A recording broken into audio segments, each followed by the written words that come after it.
യുവനടിമാരിൽ ശ്രദ്ധേയാണ് നടി സാനിയ അയ്യപ്പൻ. സിനിമയേക്കാൾ ഡാൻസ് വേദികളിലാണ് സാനിയ കൂടുതലും തിളങ്ങുന്നത്. സിനിമകളിൽ അർഹമായ അവസരങ്ങൾ ലഭിക്കാത്തതിനെ തുടർന്ന് സാനിയ തുറന്ന് സംസാരിച്ചിട്ടുണ്ട്.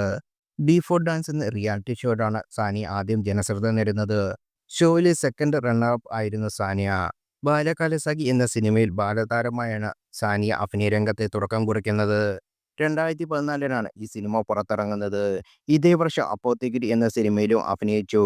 2018 ക്വീൻ എന്ന സിനിമയിലെ സാനി ആദ്യമായി നായികയായി എത്തുന്നത്. സാനിയുടെ പ്രകടനത്തിന് സമ്മിശ്ര അഭിപ്രായങ്ങൾ അന്ന് ലഭിച്ചു. സാനിയുടെ ചില ഡയലോഗുകൾ ട്രോളുകളായി മാറി. ലൂസിഫർ എന്ന സിനിമയിലാണ് സാനിയ മികച്ച അഭിനയം കാഴ്ചവെച്ചത്.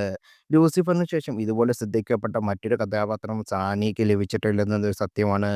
ലൂസിഫറിന്റെ രണ്ടാം ഭാഗമായി എമ്പുരാനിലും സാലിനും ഒട്ടും സ്ക്രീൻ സ്പേസ് ഇല്ലായിരുന്നു. മുൻനിര നായിക നടിയായി മാറിയെങ്കിലും മുൻനിര താരങ്ങളെ വെല്ലുന്ന ലൈഫ് സ്റ്റൈലാണ് സാനിയുടെ. മിക്കപ്പോഴും വിദേശ രാജ്യങ്ങളിൽ സാനിയ യാത്രകൾ ചെയ്യാറുണ്ട്. പാട്ടെങ്കിലും യാത്രകളുമെല്ലാം ജീവിതം ആഘോഷിക്കുകയാണ് സാനിയ. എങ്ങനെയാണ് സാനിയയ്ക്ക് ഈ യാത്രകൾ ലാവിഷ് ജീവിതം നയിക്കാനാകുമെന്ന ചോദ്യമാണ് ഇപ്പോൾ സോഷ്യൽ മീഡിയയിൽ ചർച്ചയാകുന്നത്. ഒരുപാട് ഇവന്റുകളിൽ സാനിയ അതിഥിയായി എത്താറുണ്ടെന്നും ഇതായിരിക്കും പ്രധാന വരുമാന സ്രോതസ്സെന്നും അഭിപ്രായമുണ്ട്. എല്ലാം സാനിയ പോസ്റ്റ് ചെയ്യുന്നില്ലേ? കേരളത്തിലും മിഡിൽ ഈസ്റ്റിലും ഒരുപാട് ഉദ്ഘാടനങ്ങൾ അറ്റൻഡ് ചെയ്യുന്നുണ്ട്. സോഷ്യൽ മീഡിയ അക്കൗണ്ട് ഇത്രയും വലുതാണെങ്കിൽ ടൂർ ഓപ്പറേറ്റേഴ്സ് പണം നൽകണോ എന്ന ചുരുങ്ങിയ ഫ്ലൈറ്റ് ടിക്കറ്റും അക്കോമഡേഷൻ ചെലവും നൽകാൻ സാധ്യതയുണ്ടെന്നാണ് റെഡിറ്റിൽ വന്ന എല്ലാ അഭിപ്രായങ്ങൾ. അതേസമയം അല്ലാതുള്ള ട്രിപ്പുകൾക്കും സാനിയ പോകാറുണ്ടെന്ന് കമന്റുകൾ.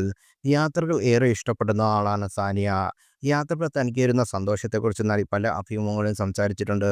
സാനിയയുടെ പുതിയ സിനിമയ്ക്കായി കാത്തിരിക്കുകയാണ് ആരാധകരും. യൂട്യൂബ് ചാനലിൽ സാനിയ അയ്യപ്പൻ സജീവവുമല്ല.